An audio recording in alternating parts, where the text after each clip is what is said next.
The British Columbia Institute of Technology acknowledges that our campuses are located on the unceded traditional territories of the Coast Salish nations of Musqueam, Squamish, and Tsleil-Waututh. Good morning. My name is Sophie Hansen, and these are your morning headlines to 10 o'clock.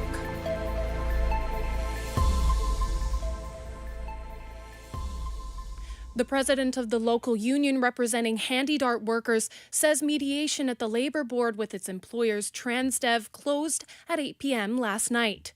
Transdev says it needs several days to consider the union's last proposal. Our producer Spencer Pomeroy has more on what's to be expected. Joe McCann, president of the Amalgamated Transit Union Local 1724, says Transdev informed the union through the mediator that they wouldn't be able to meet and provide a counterproposal until later this week. Another rally is expected tomorrow outside of the TransLink office in New Westminster. Some other stories we are chasing today: 70 rental homes to be built in Gibsons, NFL Canada trying to grow the game north of the border, and the PWHL has unveiled team names and logos for the upcoming season. Back to you. Thanks, Spencer. The two men convicted for their roles in the 2022 Coutts-Alberta border blockade are expected to be sentenced later today. Last month, the jury found Anthony Olenek and Chris Carbert not guilty of the most serious charge, conspiracy to murder police officers. They were convicted of public mischief over $5,000 and possession of a firearm dangerous to the public peace. Olenek was also convicted of possession of a pipe bomb. The border blockade was one of several held across Canada to protest COVID-19 restrictions.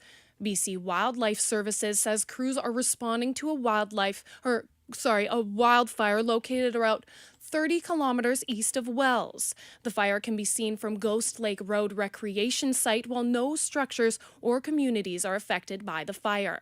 Authorities are on standby as the fire continues to burn more than 123 hectares in size. On more wildfire news, 10,000 people are facing mandatory evacuation orders in response to a fast-spreading wildfire in Southern California. The wildfire started last week and grew rapidly over the weekend, prompting the California governor, Gavin Newsom, to declare a state of emergency. The cause of the initial fire is still under investigation. Former Canadian fashion designer Peter Nygaard has been sentenced to 11 years in prison following allegations of sexual assault dating back to the 80s. The 83-year-old was sentenced earlier this morning by the Ontario Superior Court Justice Robert Goldstein. In November, a jury found Nygaard guilty of 4 counts of sexual assault. He was found not guilty of an additional count of sexual assault and 1 count of forcible confinement. Further sentencing was delayed after Nygaard had difficulties finding a lawyer to represent him in court. The Palestinians have circulated a draft UN resolution demanding that Israel end its, quote, unlawful presence, end quote, in Gaza and the West Bank within 6 months. It follows a July ruling by the top United Nations court that said Israel's presence in the Palestinian territories is unlawful and must end. Israeli ambassadors to the UN, Danny Danon, denounces the draft resolution, called for it to be rejected, and describes it as, quote, a reward for terrorism, end quote. The Palestinian draft resolution, if adopted, would not be legally binding. It demands that Israel comply with international law, including by immediately withdrawing all military forces from the territories. El Salvador's military says the national police director, other high-ranking police officials, and a fugitive banker were among 9 people killed in a military helicopter crash in a rural part of the country. The crash on Sunday is being investigated. Germany's interior minister has ordered temporary controls at all German land borders as a response to irregular migration and to protect the country from extremist threats. Nancy Fraser said that at a news conference Monday, the government is extending temporary border controls to all German land borders. The ministry said that it notified the European Union of the order to set up border controls at the land borders with France, Luxembourg, the Netherlands, Belgium, and Denmark for a period of 6 months. They will begin next week. This adds to further restrictions already in place on the land borders with Poland, the Czech Republic, Austria, and Switzerland. In Burnaby, rain is expected later today with temperatures at a high of 21 and a low of 15. These have been your morning headlines to 10 o'clock. I'm Sophie Hansen for BCIT's The Crow.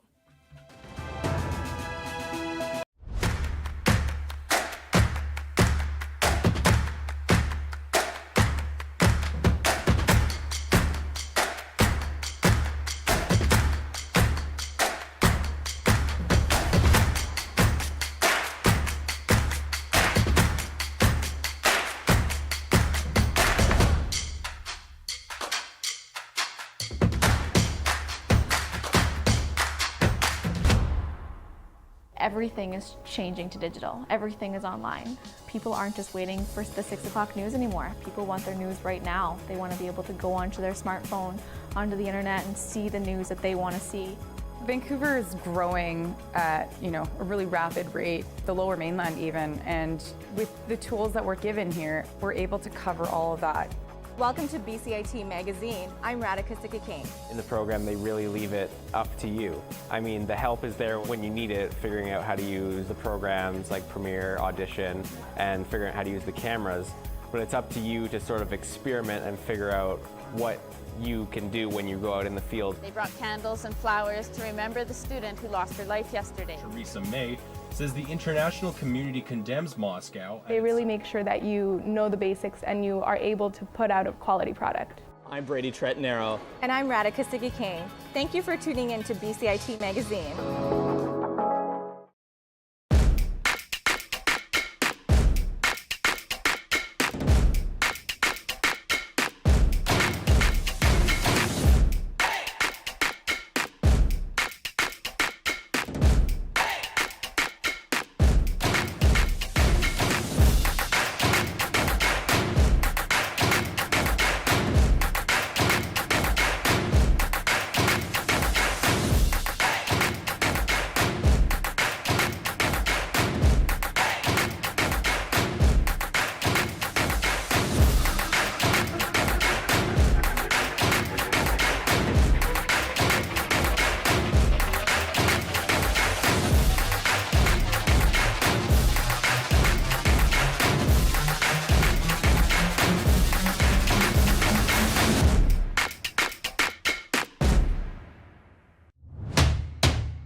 Good morning. I'm Nicholas Hauke with your sports headlines to 10:10. Starting with international sports news, the Paralympics came to an end Sunday. The event, which started August 28th, was a successful one for Canadians.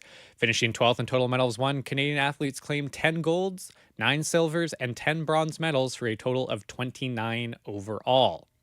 Moving to football news, it was a busy first Sunday of National Football League action. Rookie quarterbacks Caleb Williams, Bo Nix, and Jaden Daniels all made their pro debuts. The Detroit Lions defeated the Los Angeles Rams 26-20 in primetime with a thrilling overtime victory. Earlier Sunday afternoon, the Seattle Seahawks were able to outlast the Broncos on their home turf by the same score. Dallas Cowboys quarterback Dak Prescott had quite the Sunday, signing a new contract worth $240 million, making him the highest paid quarterback in the NFL. Hours after signing, Prescott took a break from making it rain with dollar bills to making it rain touchdowns, leading the Cowboys to a 33-17 victory against the Cleveland Browns. Tyreek Hill of the Miami Dolphins was handcuffed and placed face down on a street outside the team's stadium after he was stopped for speeding and reckless driving Sunday morning before the Dolphins' first game of the season. The incident Sunday morning left the star wide receiver baffled and resulted in a police officer being placed on administrative leave. The officer was one of at least 3 involved in detaining Hill. Some fans saw Hill being handcuffed and captured video on their way to the game, and it went viral on social media. Hill was told after the game that the officer was placed on leave and said, quote, "That should tell you everything you need to know." In hockey news, the Professional Women's Hockey League has unveiled team names and logos for all 6 franchises next season. The Boston Fleet, Minnesota Frost, Montreal Victoire, New York Sirens, Ottawa Charge, and Toronto Scepters will hit the ice as the league enters its second campaign. Teams played without nicknames or logos during its inaugural season, which ran from January to May, with only city names on their jerseys.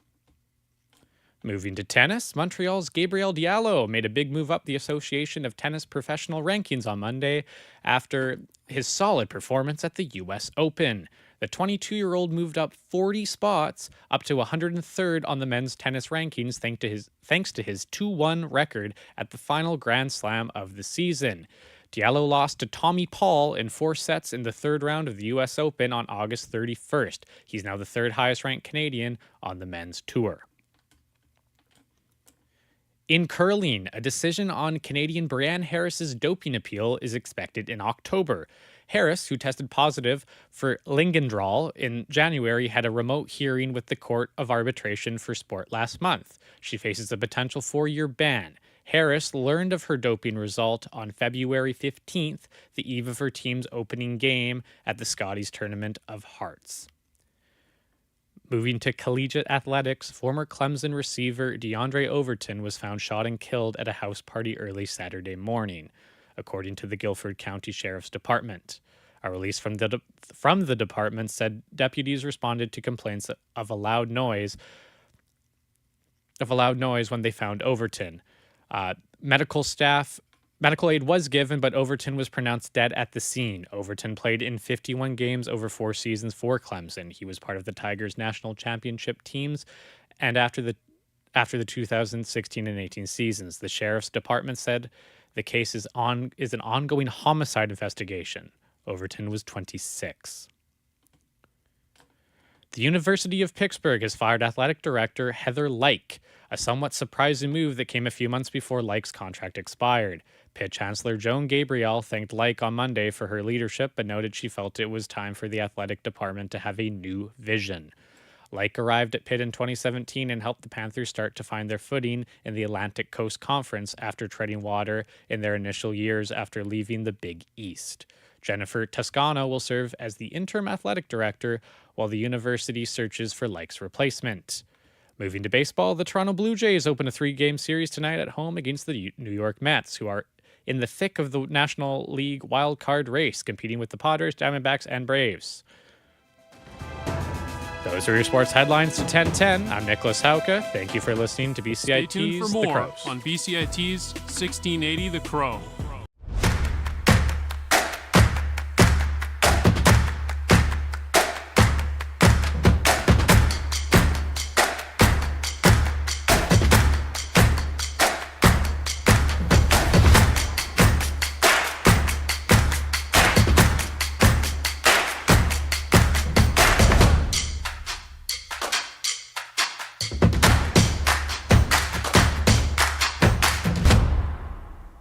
Everything is changing to digital. Everything is online. People aren't just waiting for the 6 o'clock news anymore. People want their news right now. They want to be able to go onto their smartphone, onto the internet, and see the news that they want to see. Vancouver is growing at, a really rapid rate, the Lower Mainland even, and with the tools that we're given here, we're able to cover all of that. Welcome to BCIT Magazine. I'm Radhika King. In the program, they really leave it up to you. I mean, the help is there when you need it, figuring out how to use the programs like Premiere, Audition, and figuring out how to use the cameras. But it's up to you to sort of experiment and figure out what you can do when you go out in the field. They brought candles and flowers to remember the student who lost her life yesterday. Theresa May says the international community condemns Moscow. They really make sure that you know the basics and you are able to put out a quality product. I'm Brady Tretanero. And I'm Radhika King. Thank you for tuning in to BCIT Magazine.